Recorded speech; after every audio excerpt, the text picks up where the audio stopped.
Friends, in just a minute, we are going to begin the service for Mrs. Pearl Rutzky Begun.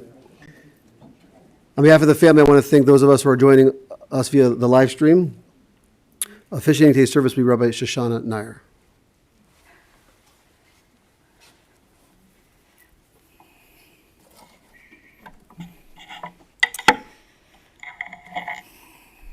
Good morning. I am Rabbi Shoshana Nair, but far more importantly, I am blessed to call myself Pearl Begun's great niece. And it is my honor to be with you this morning, either in person or by the blessings of technology, as we gather together with Pearl and her family, as we comfort them as they mourn her loss and celebrate her incredible life. We remember Pearl and join our hearts together to give comfort and strength to her family. Mourning is a time filled with many emotions and memories, both bitter and sweet. We begin our service with the recitation of psalms and prayers and readings, thus linking Pearl's life with the millennial-old tradition of the people of Israel and the eternity of God. It is a fearful thing to love what death has touched. A fearful thing to love, hope, dream, to be and oh to lose. A thing for fools this, a holy thing to love. For your love has lived in me, your laugh once lifted me. Your word was gift for me. To remember this brings a painful joy. 'Tis a human thing, love, a holy thing to love what death has touched. The rabbis taught that there are 3 crowns: the crown of Torah, the crown of priesthood, and the crown of royalty. But they emphasized that the crown of a good name exceeds them all. The book of Ecclesiastes says, a good name is to be treasured above precious oil. Wealth, health, and even life passes away, but a good name lives forever. It is in this view that the Talmud teaches, monuments need not be erected for the righteous. Their deeds are their memorials. They will be remembered and revered for the kindness they have shown, for the love they have given. They are shining examples of what it is to be a mensch. From the very brave Chana Senesh. Yesh kochavim she'omram magia arza. There are stars up above, so far away. We only see their light, long, long after the star itself is gone. And so it is with people that we loved. Their memories keep shining ever brightly, though their time with us is done. But the star that lights up the darkest night, these are the lights that guide us. As we live our days, these are the ways we remember. One of the greatest honors you can give another human being is that of hesped, of eulogy. And so it is now my honor to call up Pearl's oldest son, Ronald, who is going to offer some words of memory.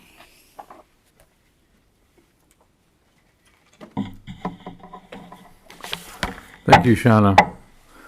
I'm going to take my mask off so you can hear me mumble a little bit louder.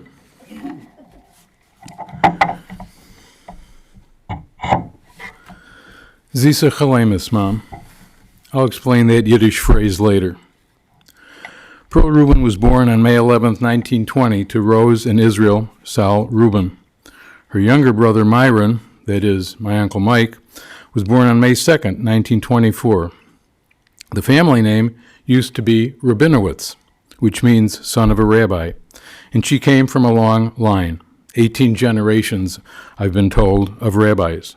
With Rabbi Shoshana, that tradition continues. Mom's mother died when she was 12. and Grandpa Rubin married Grandma Ida. The family then grew to 4, with stepsister Adele and stepbrother little Mike. Mom graduated from Lakeview High School at 16. She went to Moser Business College. She met my father Jules at a dance, and he was a wonderful dancer, except he kept mistaking her feet for the floor. They married in 1940. I was a late starter and wasn't born until July 1945. I wanted to wait for the war to be over, but we were still fighting Japan. Lloyd was more in a rush and was born 2 years and 8 months later in March 1948. Alise really took her sweet time and wasn't born until August 1954. I remember Mom telling me that when she was learning to drive, Dad tried to teach her. But that's the only time I was told Dad had a short temper and that they almost got divorced. In 1950, she founded the Rose Rubin Memorial Minion, which sends money to Israel, and it's still going strong. When I was young, I remember driving with Mom and Dad to Gilman, Illinois, in the summers to visit Bubby and Zadie, which I thought meant great-grandmother and great-grandfather, and Lloyd and I having a fantastic time playing in Zadie Rubin's junkyard. Later, I was told it was a scrap metal yard. I also remember going to Uncle Martin and Aunt Clara Fishman's house and the fun we had there. Mom and Dad used to drive to Cleveland, and I remember all the great times we spent there with Shirley, Mark, Eric, Uncle Mike, and Aunt Adelaide Rubin, and that side of the family.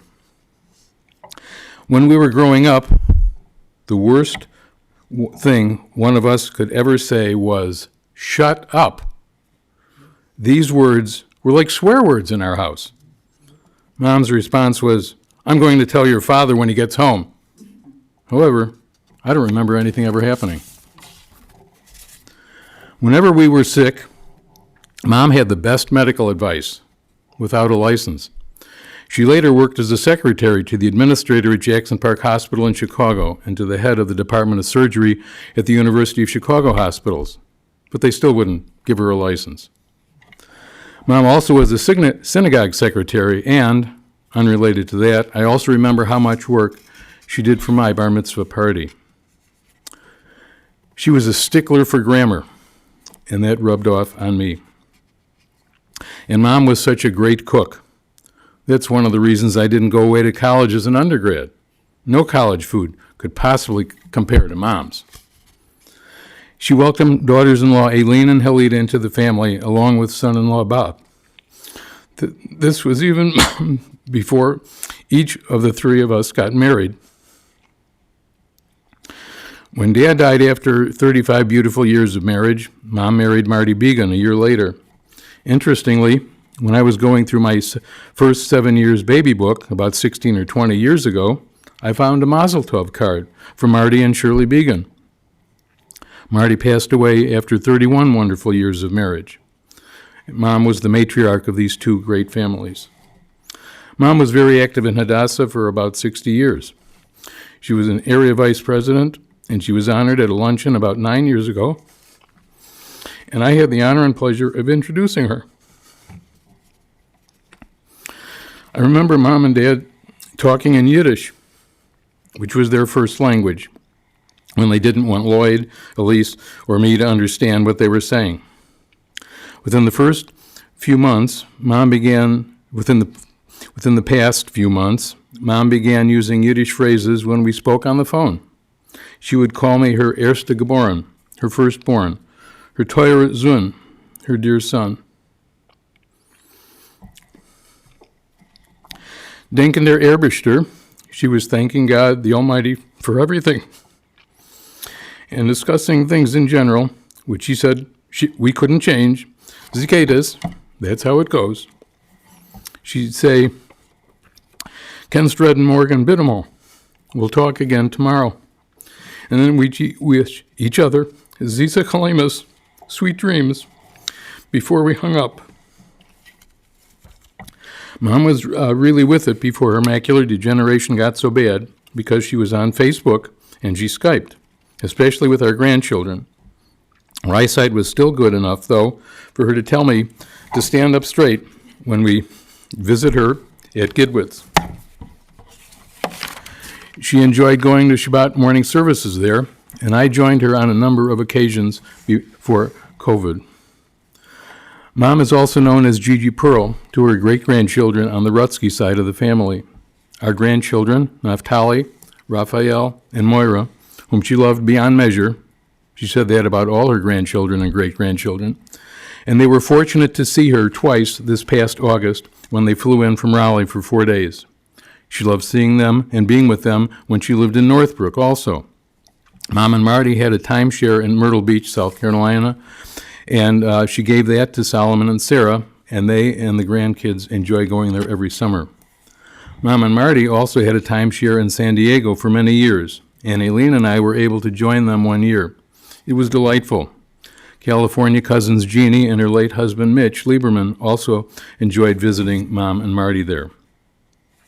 Mom and Marty loved traveling, and they went to Israel, Egypt, and China, among other countries.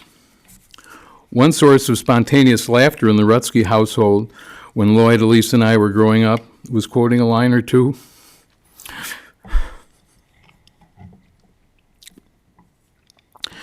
From Carl Reiner Mel Brooks' record, The 2,000-Year-Old Man.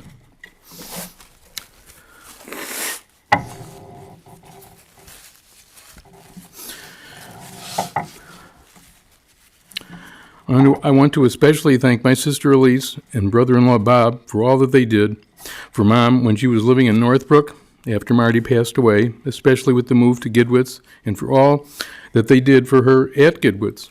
They have gone above and beyond in their loving help. Mom was always there for us when we were growing up, and after we grew up and had our own families, and she really was the glue that held this family together. Thank you, Mom, for everything, for being the remarkable person you were, and for these amazing, wonderful, beautiful, rich beyond our imagination, 101 years and 7 months. These have been just a few of the memories I have of her. Zisa Chalemus, Mom. Aber kennst nicht reden. Morgen bitte mal. Sweet dreams, Mom. I love you beyond measure.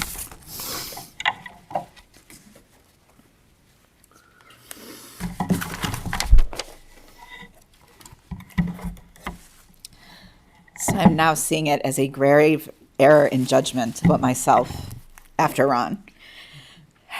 But I will try. There was once a community whose rabbi was aging and nearing retirement. The members of the community loved their rabbi. She had served them well for the majority of her life. They understood the rabbi's ways. They were used to her style, and they were content under her leadership. So it was with a heavy heart that the members of the congregation took on the task of finding her replacement. The decision, however, was anything but difficult.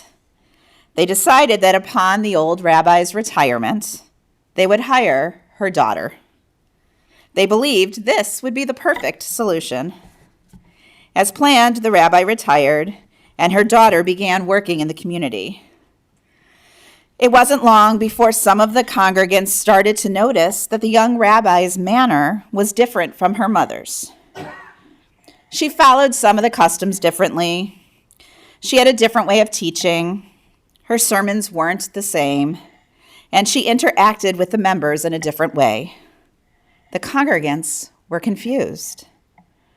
The temple board decided they needed to meet with the new young rabbi immediately. They needed to clarify the situation and straighten out some things. So they approached the rabbi and invited her to a meeting. There, with little preamble, they demanded to know answers to questions like, why don't you behave like your mother did? Why do you do things so differently from her? The young rabbi was calm. She looked at the elders and replied, I do exactly as my mother did. My mother never tried to be someone else, and I won't either. I begin this morning with this story for 3 reasons. First, family and Judaism were central to Pearl Begun's life. Nothing mattered more to her. Second, I think she would get a kick out of the fact that I have rewritten this story so it's now about a mother and a daughter instead of a father and a son. And that daughter stuck it to those elders, which, let's face it, were probably all men. And third, and most important, Pearl Begun was one of a kind and never tried to be anyone but her amazing self.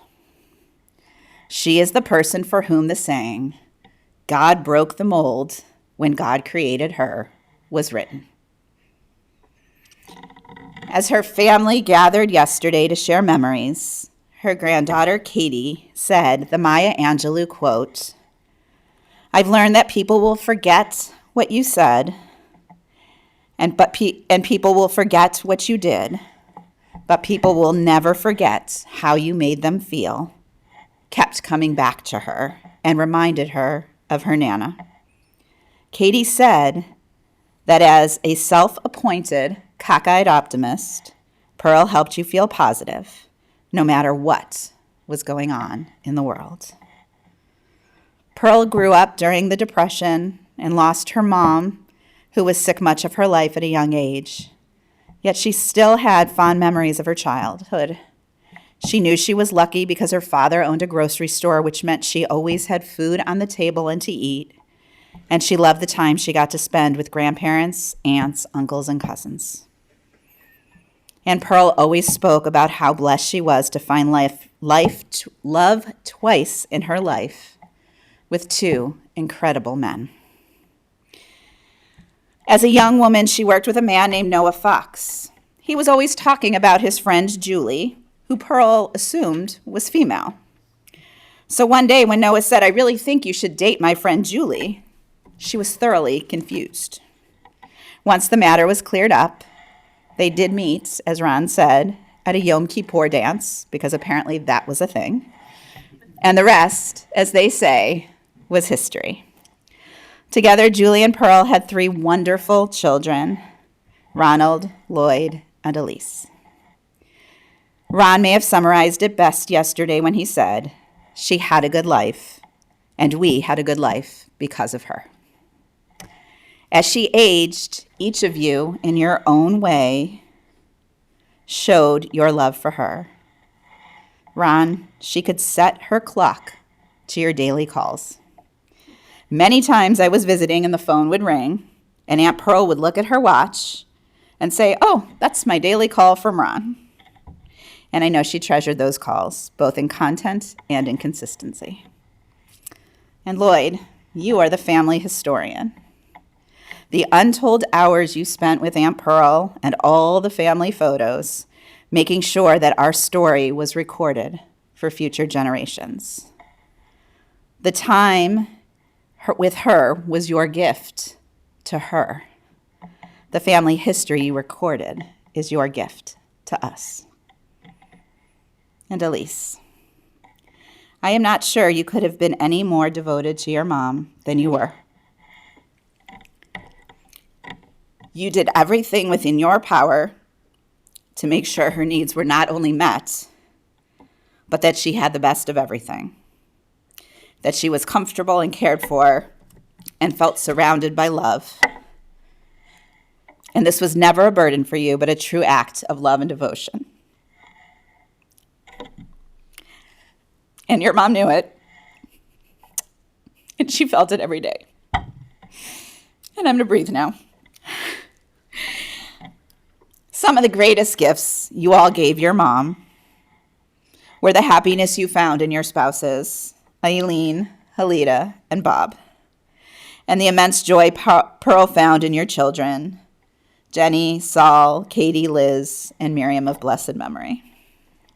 They, of course, brought her further blessing in Steve, Sara, Mike, and Justin. And then a little later, when she became Gigi, to Emma, Lily, Sam, Naphtali, Raphael, Moira, Charlotte, and Ben. In addition to their beautiful children and grandchildren, and great-grandchildren, Pearl and Julie had many friends who were like family, including Marty and Shirley Begun. While Julie and Shirley both died far too young, Pearl and Marty were given a second chance at love. When they began to talk about getting married, Pearl told Marty she wasn't all that sure because she intended to be buried with her first husband, Julie. To which Marty replied, "Pearl, I don't want to die with you. I want to live with you." And live together they did for more than 30 wonderful years. And Pearl always talked about how blessed she felt that her family grew when she married Marty, with Laurel and Peggy, and later Norm and Ronald and Craig and Shirley of blessed memory, and Brian and Joy and Becky and Eli and Ryan and Sydney and Brett and Andrew and Leah. Her blessed life included indulging in her love of travel. She famously left her purse on top of Mount Sinai on that trip to Israel and Egypt, and her most favorite trip was that trip to China. After Liz returned from her own adventure to China, Aunt Pearl confided in her that she always felt like she was meant to be Chinese. She loved the culture and the history and the Eastern philosophy, and of course, the food. Because with Aunt Pearl, it always came back to the food. And many of us remember receiving pearls from Aunt Pearl for our bat mitzvahs. Aunt Pearl's other happy place was San Diego. She loved spending winters there with Uncle Marty, and they loved when others came to visit. Lita remembered fondly time spent with Lloyd and the kids and Pearl and Marty at the San Diego Zoo and Disneyland. And Pearl also loved visits from her baby brother Mike and his wife Adele, who was like a sister. Pearl cherished loving relationships with all her siblings, Adele and Big Mike and Little Mike, and their spouses, and she was a loving aunt to their children and grandchildren. But Myron, or Mike, or Big Mike, as he was referred to once her father remarried and there was a little Mike, and Pearl shared a close bond throughout their lives. He was always her baby brother, well into his 90s, and actually until the day she died. And as they grew up and had families of their own, their families grew close as well. There were many family visits to Chicago from the Cleveland niece and nephews, Shelley, Mark, and Eric. And the close-knit relationship extended eventually to their spouses, their children, and their grandchildren.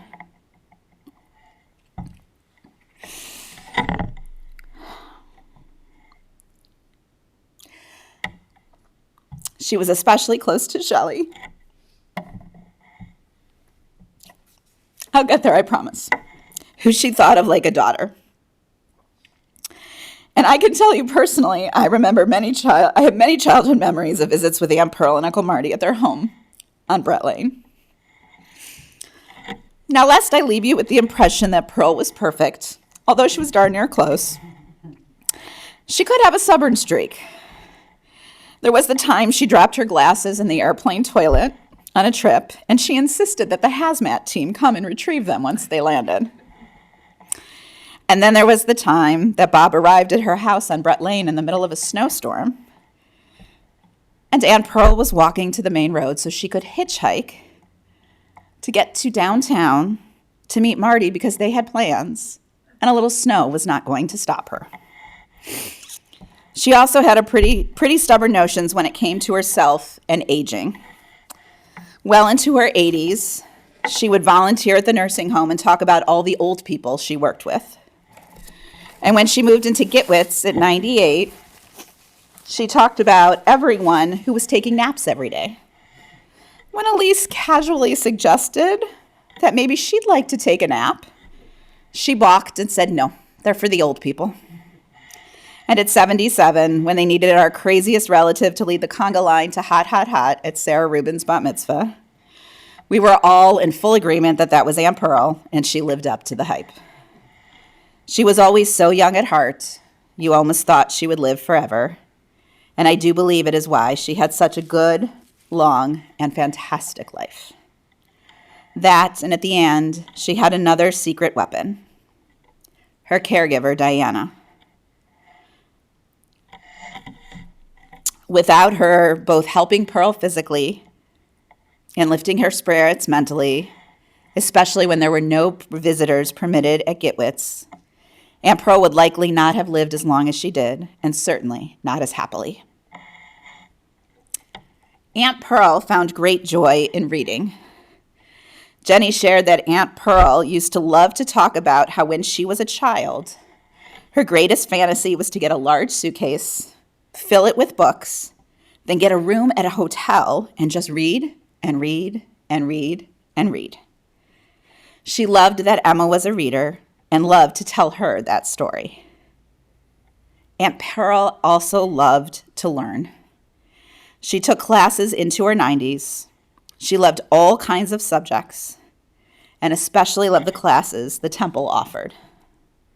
She was one of the few people outside of my rabbinical school world who understood why it was kind of a big deal that I was Dr. Eugene Borowitz's intern when I was a student. Judaism was always central to Aunt Pearl's life. She lit Shabbat candles every Friday and looked forward to her Shabbat Shalom calls, especially from Jen and the kids. And she dedicated her life to Hadassah, serving on the Chicago board for over 60 years and being honored by them. One of my favorite stories, however, that was shared yesterday was from Bob, when he spoke about the first time he saw Pearl. He hadn't even met her yet. It was at Alise's graduation, and Pearl and Marty were sitting with the other families of the graduates, while Bob and his friends were sitting higher up in the stands. When they called Alise's name, Bob and his friends cheered loudly, and Pearl looked up to see where the noise was coming from. Their eyes met, and the only word that came to Bob's mind was elegant. Pearl was truly an elegant lady, inside and out, even if there was that one time that she wore her skirt inside out. And as Alene said, she exuded love and positivity. And she taught us all so much. So now I have a few pearls of wisdom. Be grateful for what is and not for what isn't. If you don't like the weather, stick around 5 minutes, which, by the way, works in every city around the world. I woke up this morning and I'm grateful for every day that I have. Diet and light are 4-letter words. Quoting my baby brother, as long as I get up and I'm not pushing wood, it is a good day. I do not trust people who do not like chocolate. She made one exception, her niece Shirley. When your number's up, your number's up. I am the richest person in the world. Everyone has an expiration date. If I don't get up and dance when the music plays, you know I'm dead. And most importantly, accentuate the positive, eliminate the negative, and don't mess with Mr. In-Between. Beginning in college, I called Aunt Pearl every week. At first, she would always answer the phone. That's my Shauna. And then after I was ordained, she would answer, that's my rabbi. Her love and pride was never something she kept hidden from those she loved. There is a saying in Pirkei Avot, the ethics of our ancestors, which is in the Mishnah, and it states, make for yourself a Rav, a teacher or a rabbi, and acquire for yourself a friend, and judge each person favorably. While it was my honor to be Aunt Pearl's rabbi, in addition to being my incredible great aunt, she was my rabbi, my teacher, my friend.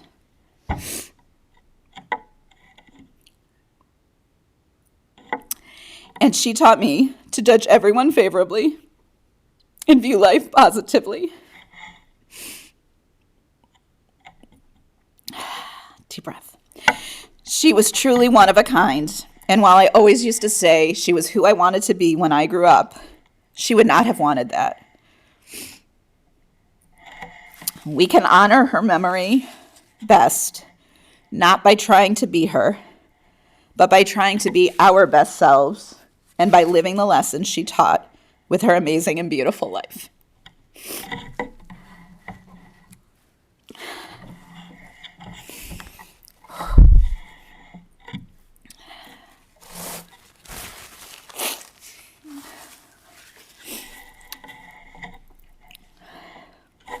Wipe the eyes so I can actually see what's written on the page. Birth is a beginning, and death a destination, and life is a journey. From childhood to maturity, and youth to age. From innocence to awareness, and ignorance to knowing. From foolishness to dedication, and then perhaps to wisdom. From weakness to strength, or strength to weakness, and often back again. From health to sickness, and back we pray to health again. From offense to forgiveness, from loneliness to love, from joy to gratitude, from pain to compassion, and grief to understanding. From fear to faith, from defeat to defeat to defeat, until looking backward or ahead, we see that victory lies not at some place along the way, but in having made the journey stage by stage, a sacred pilgrimage. Birth is a beginning, and death a destination, and life is a journey, a sacred pilgrimage to life everlasting. There are two prayers we traditionally recite in memory of those we have lost. One we will recite at the cemetery, that is the mourner's Kaddish. The other is El Malei Rachamim. I ask that all who are able, please rise.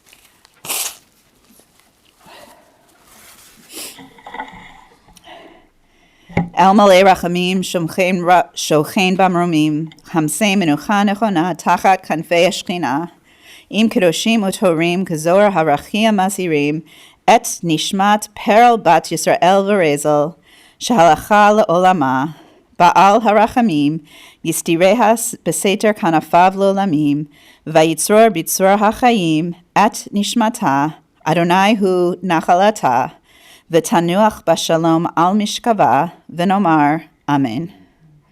Fully compassionate God on high, to our loved one who has entered eternity, grant her clear and certain rest with you in the lofty heights of the sacred and pure, whose brightness shines like the very glow of heaven. Source of mercy, forever enfold her in the embrace of your wings, secure her soul in eternity.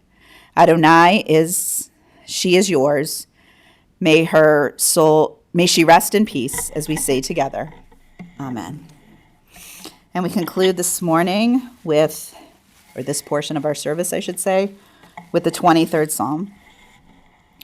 Adonai is my shepherd, I shall not want. God makes me lie down in green pastures and leads me beside still waters and restores my soul.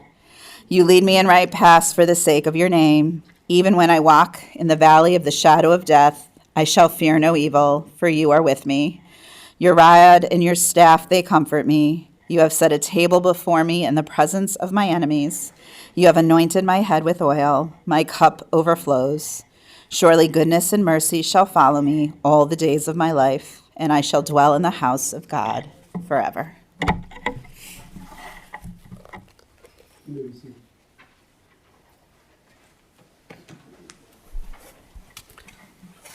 Friends, this concludes our service here at the chapel. Interment will follow immediately at the family's plot at West Lawn Cemetery. For those of us joining the procession today, a magnetic flag will be placed on the rooftop portion of your vehicle, as well as a orange safety sticker that will go on the inside portion of your windshield. For an additional measure of safety, we will have a car behind the procession to keep everybody as close as safety permits to the car in front of them. Please try to avoid any large gaps when going in procession, especially as we go through the intersections. The family's asked memorial contributions in Pearl's memory to Hadassah Midwest, the Chicago North Shore Hadassah Pearl Begun Fund. That information is available on our folders. If you did not get one, they are available on the way out. And again, to those of you who are watching on the live stream, that information is on the website. The following individuals have been asked to serve as pallbearers. When I call your name, please step forward.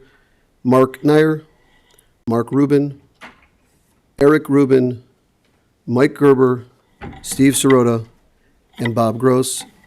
At this time, I ask everybody to rise as we escort the casket from the chapel, the rabbi, and the family. Keep our lights on? Yes, please, thank you. Also, please make sure your hazard lights and bright lights are on all time. Hazard lights as well, thank you, sir. Just 1 second, sir.